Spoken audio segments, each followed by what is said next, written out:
नमस्कार साथियों, स्वागत है आपके अपने YouTube channel next stay with R K sir. आज हम बात करने वाले हैं BSTC PTT 2025 के लिए राजस्थान जीके की।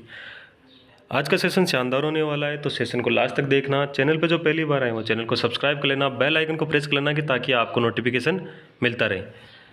आज का सेशन शानदार होने वाला है, तो सेशन को लाइक शेयर तो करना ही है आपको। ठीक है, चलिए बढ़ते हैं अपने सेशन की ओर। क्वेश्चन नंबर 1 हमारे पास दे रखा है, राजस्थान की महिलाएं किस अवसर पर लहरिया भात की ओढ़नी पहनती है। राजस्थान की जो महिलाएं हैं वो किस अवसर पर लहरिया भात की ओढ़नी पहनती है, ये हमें बताना है।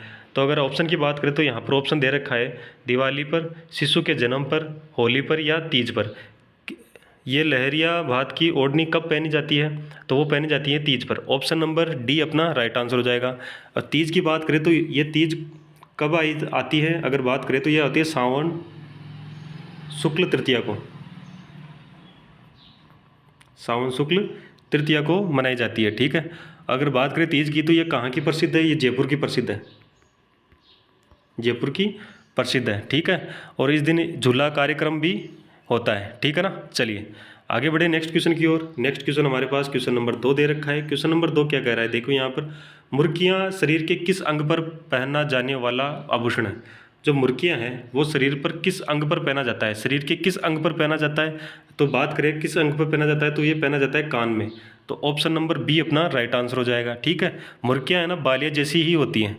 ठीक है, चलिए आगे बढ़ते हैं नेक्स्ट क्वेश्चन की ओर। क्वेश्चन नंबर हमारे पास दे रखा है कौन सा, क्वेश्चन नंबर 3 दे रखा है, आभूषण जो सिर पर नहीं पहना जाता है। यहाँ पर 4 आभूषण को नाम दे रखे हैं और उनमें से बताना है कि कौन सा सिर पर नहीं पहना जाता। तो यहाँ पर दे रखा है मेहमंद, पोर, रखड़ी और कंदोरा। तो यहाँ पर अगर देखें तो कौन सा आभूषण है जो सिर पर नहीं पहना जाता, तो यहाँ पर कौन सा होगा, द यानी ऑप्शन नंबर डी अपना राइट आंसर हो जाएगा, कंदोरा।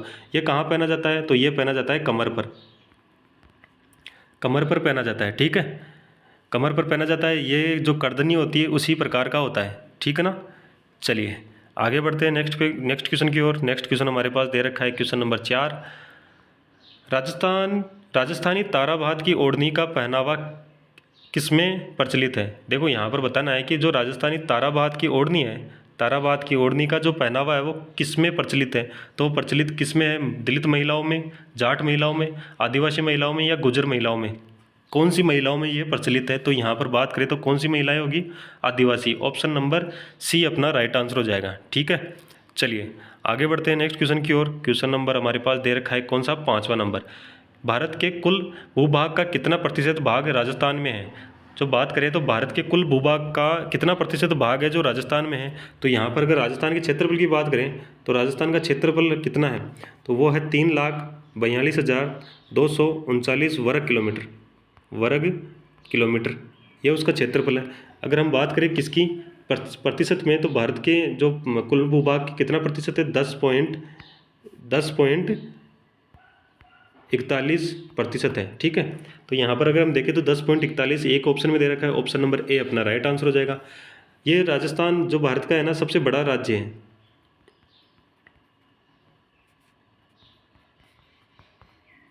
सबसे बड़ा राज्य, ये सभी को पता है। चलिए ठीक है, आगे बढ़ते हैं नेक्स्ट क्वेश्चन की ओर। क्वेश्चन दे रखा है 6 नंबर, क्या कह रहा है, राजस्थान के उत्तर से दक्षिण एवं पूर्व से पश्चिम विस्तार की लंबाई क्रमशः कितनी है। हमें बताना है कि जो राजस्थान की उत्तर से दक्षिण की लंबाई और पूर्व से पश्चिम की लंबाई कितनी है। तो हमें यह पता है कि देखो, उत्तर से अगर बात करें तो उत्तर से दक्षिण की लंबाई की बात करें, उत्तर से दक्षिण की लंबाई की बात करें तो वो कितनी है, वो है 826, ठीक है, किलोमीटर, 826 किलोमीटर। और अगर पूर्व से पश्चिम की बात करें तो पूर्व से पश्चिम की बात करें तो वो कितना है, 869 किलोमीटर। तो अगर यहाँ पर देखोगे तो ऑप्शन कौन सा है, ऑप्शन हो जाएगा कौन सा, ए ऑप्शन अपना राइट आंसर हो जाएगा। ठीक है, ए ऑप्शन में दे रखा है तो ए ऑप्शन अपना राइट आंसर हो जाएगा। चलिए आगे बढ़ते हैं नेक्स्ट क्वेश्चन की ओर। क्वेश्चन नंबर 7, क्वेश्चन नंबर 7 क्या करा है, 21 जून को सूर्य की किरणें किस जिले में सीधी पड़ती है। 21 जून को सूर्य की किरणें हैं वो किस जिले में सीधी पड़ती है। तो अगर बात करें कौन सा जिला है जहाँ पर सीधी किरणें पड़ती है, तो वो है कौन सा, बांसवाड़ा। कौन सा है, बांसवाड़ा। ऑप्शन नंबर सी अपना राइट आंसर हो जाएगा। ठीक है, अगर तिरछी की बात करें, तिरछी रेखा की बात करें, वो तिरछी किरणों की बात करें,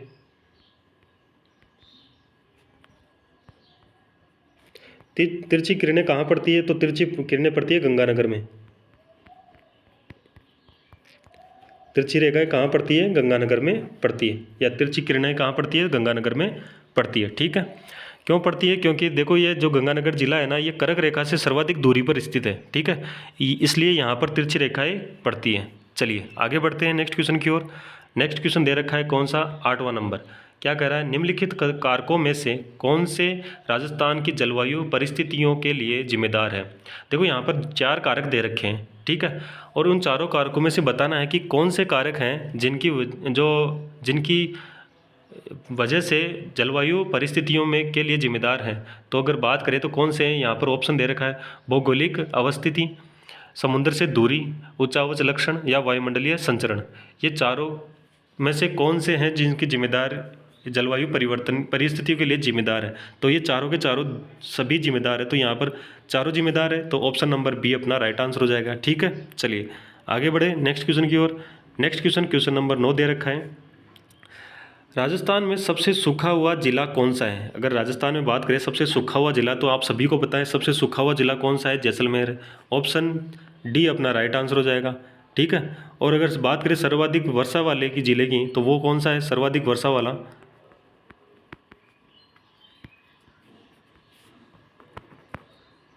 सर्वाधिक वर्षा वाला की बात करें तो वो है कौन सा? सिरोही। और सिरोही में कहाँ? माउंट आबू। ठीक है, सिरोही में कहाँ? माउंट आबू। ठीक है, चलिए आगे बढ़े नेक्स्ट क्वेश्चन की ओर। नेक्स्ट क्वेश्चन की ओर बढ़ते हैं क्वेश्चन नंबर 10 की ओर। क्वेश्चन नंबर 10 कह रहा है माउंट वर्षा है। माउंट वर्षा है वो क्या है? शीतकालीन वर्षा है। ठीक है, ऑप्शन कौन सा हो जाएगा? सी अपना राइट आंसर हो जाएगा। ठीक है, और ये कहाँ से आती है? भूमध्य सागरीय मानसून से वर्षा होती है। ठीक है, चलिए आगे बढ़े नेक्स्ट क्वेश्चन की ओर। क्वेश्चन नंबर 11 की ओर। क्वेश्चन नंबर 11 क्या कह रहा है? राजस्थान सरकार ने जलवायु परिवर्तन नीति की शुरुआत की। जो राजस्थान सरकार है उसने जलवायु परिवर्तन नीति की शुरुआत कब की? तो उसकी बात करें तो ये कब की गई थी? 2023 में। ऑप्शन नंबर डी अपना राइट आंसर हो जाएगा। ठीक है, चलिए आगे बढ़ते हैं नेक्स्ट क्वेश्चन की ओर। Question number 12। क्वेश्चन नंबर 12 क्या कह रहा है? अगर बात करें तो यहाँ पर दे रखा है, निम्नलिखित में से अरावली की उस चोटी का चयन कीजिए जो कमलनाथ से ऊंची तथा अचलगढ़ से नीची है। ये कह रहा है कि कमलनाथ से तो ऊंची हो और अचलगढ़ से नीची हो, उस चोटी की हमें बात करनी है। तो यहाँ पर अगर बात करें तो देखो, अगर मैं कहूँ कि अचलगढ़ की जो ऊंचाई की बात करूँ, तो अचलगढ़ की ऊंचाई की बात करूँ तो अचलगढ़ कितना ऊंचा है? अगर अचलगढ़ की ऊंचाई की बात करूँ तो अचलगढ़ कितना है? तो यहाँ पर अगर बात करें तो 1380 मीटर है। ठीक है, उसके बाद में अगर बात करूँ मैं किसकी, अगर बात करूँ तो रघुनाथगढ़ की। रघुनाथगढ़ की बात करूँ तो इसकी ऊंचाई कितनी है? अगर इसकी ऊंचाई की बात करूँ तो 1055 मीटर। ठीक है, उसके बाद में अगर बात करूँ तो कौन सी आएगी? कमलनाथ की आएगी। तो उसकी ऊंचाई की बात करूँ तो ये कितनी है? 1001 मीटर। ठीक है, और अगर बात करूँ तो यहाँ सज्जनगढ़ भी दे रखा है, तो सज्जनगढ़ की बात करूँ तो सज्जनगढ़ की ऊंचाई की बात कर लें, तो सज्जनगढ़ की ऊंचाई की बात करें तो कितनी होगी? तो यहाँ पर सज्जनगढ़ की बात करें तो ये है कितनी? 938 मीटर। ठीक है, 938 मीटर। तो हमारे पास पूछा किसका है? कमलनाथ के लिए और अचलगढ़ के बीच के लिए पूछा है। तो अचलगढ़ के लिए हमने देखा कितनी है? 1380, और कमलनाथ की देखी तो हमने देखा 1001। तो इनके बीच में कौन सी आ रही है? रघुनाथगढ़। रघुनाथगढ़ कितना? 1055 मीटर। तो यहाँ पर अगर ऑप्शन देखें तो ऑप्शन कौन सा होगा? सी ऑप्शन हो जाएगा अपना राइट आंसर। ठीक है, चलिए आगे बढ़ते हैं नेक्स्ट क्वेश्चन की ओर। नेक्स्ट क्वेश्चन हमारे पास दे रखा है 13 नंबर। राजस्थान का कौन सा भौगोलिक क्षेत्र हाड़ौती के पठार के रूप में जाना जाता है? राजस्थान का भौगोलिक क्षेत्र कौन सा है जो हाड़ौती के पठार के रूप में जाना जाता है? तो वो जाना जाता है कौन सा? दक्षिणी पूर्वी पठारी क्षेत्र। ऑप्शन नंबर ए अपना राइट आंसर हो जाएगा। चलिए आगे बढ़ते हैं नेक्स्ट क्वेश्चन की ओर। नेक्स्ट क्वेश्चन नंबर 14 दे रखा है। क्वेश्चन नंबर 14 क्या कर रहा है? निम्नलिखित स्थल रूपों में से कौन सा राजस्थान के मरुस्थल के संबंधित नहीं है? देखो यहाँ पर अगर बताना है कि 3 हमारे पास जो स्थल रूप दे रखे हैं, ठीक है, इनमें से बताना है कि कौन सा है जो राजस्थान से संबंधित नहीं है, राजस्थानी मरुस्थल से संबंधित नहीं है। तो वो कौन सा होगा? वो होगा कौन सा? ऑप्शन या अगर बात करें तो एक या दो या सभी या एक या फिर 3, कौन सा ऑप्शन होगा? तो यहाँ पर कौन सा होगा? ओक्सबो झील यानी गोखुर झील। ऑप्शन नंबर कौन सा हो जाएगा? ऑप्शन नंबर हमारे पास हो जाएगा कौन सा? डी ऑप्शन, ऑप्शन नंबर 3 हमारे पास राइट आंसर हो जाएगा। ठीक है। अगर बात करें किसकी, गोखुर झील की, तो ये इसकी आकृति की बात करें तो यह वक्राकार होती है, वक्राकार झील होती है। ठीक है। चलिए आगे बढ़ते हैं नेक्स्ट क्वेश्चन की ओर। नेक्स्ट क्वेश्चन हमारे पास दे रखा है 15 नंबर। राजस्थान में कौन सा पठार कुंभलगढ़ और गोगुंदा के मध्य स्थित है? अगर पठार की बात करें तो कौन सा पठार है जो कुंभलगढ़ और गोगुंदा के बीच में स्थित है? तो वो कौन सा होगा? मारवाड़ का पठार, मेवात का पठार, हाड़ौती का पठार या बोराट का पठार? तो यहाँ पर अगर ऑप्शन की बात करें तो कौन सा हो जाएगा? डी ऑप्शन अपना राइट आंसर हो जाएगा, बोराट का पठार। ठीक है। चलिए आगे बढ़े नेक्स्ट क्वेश्चन की ओर। नेक्स्ट क्वेश्चन हमारे पास दे रखा है 16 नंबर। क्या कह रहा है? गोडवार प्रदेश से संबंधित है, या गोडवार प्रदेश है उससे संबंधित कौन सा है? तो यहाँ पर चंबल बेसिन है, बनास बेसिन, लूनी जमाई बेसिन या फिर गग्गर बेसिन? कौन सा है जो गोडवार प्रदेश से संबंधित है? तो यहाँ पर अगर बात करें तो कौन सा होगा? तो वो होगा कौन सा? लूनी बेसिन। ऑप्शन सी अपना राइट आंसर हो जाएगा, लूनी और जमाई बेसिन। ठीक है। अगर जिला की बात करें तो वो इसमें जिला कौन सा आएगा? एक तो पाली आता है और एक आता है कौन सा? अगर पाली और सिरोही के बीच में। ठीक है, पाली और सिरोही के बीच में। चलिए आगे बढ़ते हैं नेक्स्ट क्वेश्चन की ओर। नेक्स्ट क्वेश्चन दे रखा है हमारे पास 17 नंबर। राजस्थान में नाग पहाड़ चोटी कहाँ पर स्थित है? ये तो आप सभी को पता होगा, नाग पहाड़ चोटी कहाँ पर स्थित है? तो वो है कहाँ पर? अजमेर में। ऑप्शन नंबर सी अपना राइट आंसर हो जाएगा। चलिए आगे बढ़े नेक्स्ट क्वेश्चन की ओर। क्वेश्चन नंबर 18 दे रखा है। क्या कह रहा है? बालू में शुष्क मैदानी भाग में खारे पानी के छिछले क्षेत्र पाए जाते हैं, जिन्हें जिन्हें क्या कहते हैं? अगर बात करें तो उन्हें क्या कहते हैं? तो उन्हें कहते हैं क्या? रण। ऑप्शन नंबर बी अपना राइट आंसर हो जाएगा ये। ठीक है। राजस्थान के पश्चिमी भाग में स्थित थार के रेगिस्तान में है। ये कहाँ पर होते हैं? अगर बात करें तो राजस्थान के पश्चिमी भाग में थार के रेगिस्तान में होते हैं। ठीक है। चलिए आगे बढ़ते हैं नेक्स्ट क्वेश्चन की ओर। नेक्स्ट क्वेश्चन हमारे पास दे रखा है कौन सा? 19 नंबर। 19 नंबर क्या कह रहा है? यहाँ पर कॉलम 1 में, यहाँ पर दे रखा है कॉलम 1 में चोटियों को और उनकी कॉलम 2 में ऊंचाइयाँ दे रखी है। ठीक है। कॉलम 1 में दे रखा है चोटियाँ दे रखी है और उन कॉलम 2 में क्या दे रखा है? ऊंचाइयाँ दे रखी है। तो हमें क्या करना है? इनको मिलाना है। ठीक है। अगर मिलाएं तो यहाँ पर अगर कौन सा होगा? तो खो की बात करें तो देखो, सबसे पहले तो हम बात करते हैं किसकी। देखो यहाँ पर अगर बात करें तो सबसे आसान तो आपको सभी को पता है कि सबसे ऊंची कौन सी है? गुरु शिखर। अगर गुरु शिखर की बात करें तो वो कितनी है? 1727, यानी कि जो 4 में तो क्या आएगा? बी आएगा। ठीक है। और वो कहाँ है? सिरोही में। ये तो सभी को पता है। और यहाँ पर देखो 1727 मिल सकता है या 1722 मीटर भी मिल सकता है, तो आप दोनों को ध्यान रखना। ठीक है। चलिए आगे बढ़े। देखो तारागढ़ आप सभी को पता है, तारागढ़ कहाँ है? अजमेर में है। तो तारागढ़ कहाँ है? अजमेर में है। तो यहाँ पर अगर बात करें तारागढ़ की, तो तारागढ़ कहाँ है? अजमेर में। तो ऑप्शन नंबर ए अपना राइट आंसर रहेगा। यहाँ पर देखो अब अजमेर मिल जाएगा। अब तारागढ़ की ऊंचाई आपको पता चली गई, क्या है? 885 मीटर। ठीक है। अब बचे हमारे पास खो और रघुनाथगढ़। अगर बात करें खो की, तो ये कहाँ पर है? खो की पहाड़ियाँ कहाँ पर है? जयपुर में है। ठीक है। तो जयपुर में तो ऑप्शन कौन सा आएगा? डी ऑप्शन आ जाएगा। और रघुनाथगढ़ बच गया तो ऑप्शन सी उसका राइट आंसर हो जाएगा, सिक्कर में है। चलिए आगे बढ़ते हैं नेक्स्ट क्वेश्चन की ओर। आप सभी को समझ में आ गया होगा। चलिए नेक्स्ट क्वेश्चन 20 नंबर हमारे पास दे रखा है। निम्नलिखित में से राजस्थान का सबसे बड़ा भौगोलिक क्षेत्र कौन सा है? क्षेत्रफल के अनुसार बताना है कि कौन सा है जो सबसे बड़ा भौगोलिक क्षेत्र है। तो सबसे बड़ा भौगोलिक क्षेत्र अगर बात करें तो वो कौन सा है? पश्चिमी मरुस्थलीय मैदानी क्षेत्र। कौन सा होगा? पश्चिमी मरुस्थलीय मैदानी क्षेत्र। ऑप्शन नंबर बी होगा। ठीक है। सबसे बड़ा क्षेत्र है। ठीक है। और लगभग अगर बात करें तो लगभग राजस्थान के जो कुल क्षेत्रफल है, राजस्थान का जो कुल क्षेत्रफल है उसका कितना प्रतिशत है? तो उसका अगर बात करें तो 60% है। ठीक है। लगभग कितना? 60%। चलिए आगे बढ़ते हैं नेक्स्ट क्वेश्चन की ओर। क्वेश्चन नंबर दे रखा है हमारे पास 21 नंबर। कन्या वध को गैर कानूनी घोषित करने वाली राजस्थान की पहली रियासत थी। अगर हमें बात करें कन्या वध की, तो इसको जो पहली रियासत थी कौन सी थी जो इसको गैर कानूनी घोषित की थी? तो वो थी कौन सी? कोटा रियासत। ठीक है। अगर कोटा रियासत की बात करें तो इसने कब किया था? तो इसने किया था 1833 ईस्वी में। ठीक है। और अगर बात करें तो यहाँ का शासक कौन था? उम्मेद सिंह। कौन था? उम्मेद सिंह था। ठीक है। उसके बाद में किसने की? अगर कोटा के बाद में अगर किस रियासत ने की, तो उसने की कि 1834 में बूंदी ने कौन सी रियासत थी सेकंड नंबर पे? बूंदी रियासत थी। ठीक है, चलिए आगे बढ़ते हैं नेक्स्ट क्वेश्चन की ओर। नेक्स्ट क्वेश्चन नंबर 22 दे रखा है हमारे पास। राजस्थानी संस्कृति में ओलंदी क्या है? अगर बात करें ओलंदी की तो ये क्या है? ये है नव वधू के साथ जाने वाली स्त्री या लड़की, ठीक है, या पुरुष, जो भी जो नवविवाहित लड़की होती है, वधू होती है, उसके साथ जाती है ना, वो लड़की होती है। ठीक है, चलिए समझ गए होंगे। ऑप्शन नंबर सी अपना राइट आंसर हो जाएगा। चलिए बढ़ते हैं नेक्स्ट क्वेश्चन की ओर। क्वेश्चन नंबर 23, काकनडोरडा बिंदौली एवं सामेला राजस्थान के किस अवसर से संबंधित है? तो ये कौन सा अवसर है? तो अगर बात करिए कौन सा अवसर होगा, तो ये होगा कौन सा? विवाह अवसर। ऑप्शन नंबर ए अपना राइट आंसर हो जाएगा। ठीक है, विवाह के अवसर पर ये काकनडोर बोलते हैं इसको, बिंदौला बोलते हैं, ठीक है, सामेला, ये कहाँ किस अवसर से संबंधित है? ये विवाह के अवसर से संबंधित है। ठीक है, चलिए आगे बढ़ते हैं नेक्स्ट क्वेश्चन की ओर। नेक्स्ट क्वेश्चन नंबर 24 दे रखा है। ठीक है, क्वेश्चन नंबर 24 क्या कह रहा है? निम्न में से कौन सा संस्कार जन्म से संबंधित है? निम्न में से कौन सा संस्कार है जो जन्म से संबंधित है?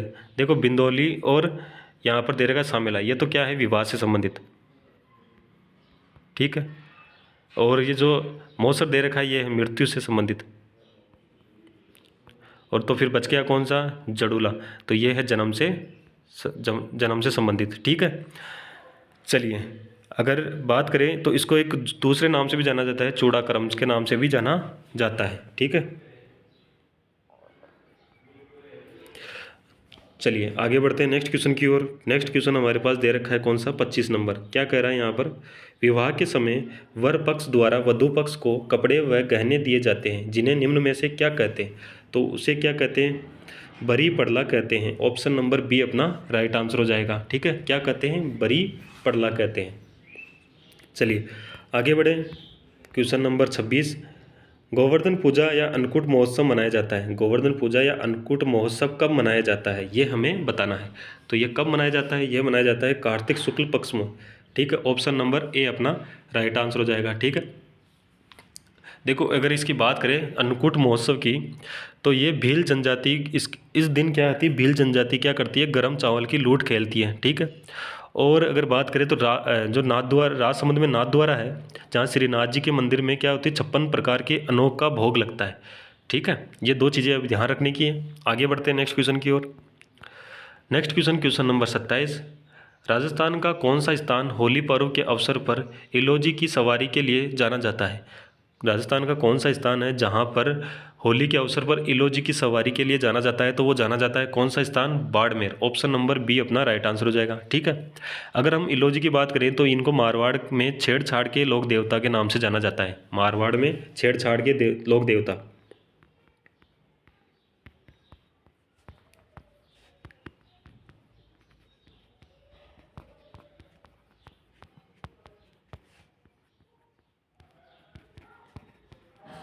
ठीक है, चलिए आगे बढ़े नेक्स्ट क्वेश्चन की ओर। क्वेश्चन नंबर 28 दे रखा है हमारे पास। श्वेतांबर जैनों द्वारा पर्युषण पर्व कब और कितने दिन मनाया जाता है? अगर बात करें श्वेतांबर जैनों द्वारा पर्युषण पर्व की, तो वो मनाया जाता है कब? मनाया जाता है भाद्रपद को। और कितने दिन के लिए मनाया जाता है? तो वो मनाया जाता है 8 दिन के लिए। तो ऑप्शन हमारा बी राइट आंसर हो जाएगा। ठीक है, भाद्रपद 8 दिन के लिए मनाया जाता है। ठीक है ना, चलिए इसके आगे अगर बात करें तो इसके आगे कौन सा 29 नंबर हमारे पास जो आंसर आए, 29 नंबर क्वेश्चन आएगा, वो क्या कह रहा है? राजस्थान में अबूझ सावा किस दिन मनाते हैं? देखो राजस्थान में अगर अबूझ सावा की बात करें तो वो मनाते कब है? आखा तीज को। ऑप्शन नंबर डी अपना राइट आंसर हो जाएगा। और ये कब आता है? तो अगर इसकी बात करें तो ये आता है बैसाख माह में, बैसाख शुक्ल तृतीया, बैसाख शुक्ल तृतीया को आता है। इस दिन क्या होता है? सर्वाधिक बाल विवाह होते हैं। ठीक है, अगर आपको क्वेश्चन पूछे कि सर्वाधिक बाल विवाह किस तारीख का, मतलब कब होता है, तो वो आखा तीज को होता है। ठीक है, और अगर आखा तीज कब आती है तो वो आती है बैसाख माह की शुक्ल तृतीया को आती है। ठीक है, चलिए आगे बढ़ते हैं नेक्स्ट क्वेश्चन की ओर। Question number 30। क्वेश्चन नंबर 30 कह रहा है हरियाली अमावस्या का पर्व किस तिथि को मनाया जाता है? तो ये तो आप सभी को पता है। हरियाली अमावस कब आएगी? श्रावण मास में। तो श्रावण मास में कब आएगी? श्रावण मास अमावस्या। ऑप्शन नंबर बी अपना राइट आंसर हो जाएगा। ठीक है, चलिए तो आज का सेशन कैसा लगा? अगर अच्छा लगा तो लाइक कर देना। चैनल पे जो पहली बार आए वो चैनल को सब्सक्राइब कर लेना। बेल आइकन को प्रेस कर लेना कि नोटिफिकेशन आपको मिलता रहे। ठीक है। और जो भी आपको डाउट है या आपकी जो भी क्यूरीज़ है वो आप कमेंट के माध्यम से बता सकते हो, उसका सॉल्यूशन जो नेक्स्ट वीडियो आएगा उसमें आपको दे दिया जाएगा, ठीक है ना। चलिए, धन्यवाद। जय हिंद, जय भारत।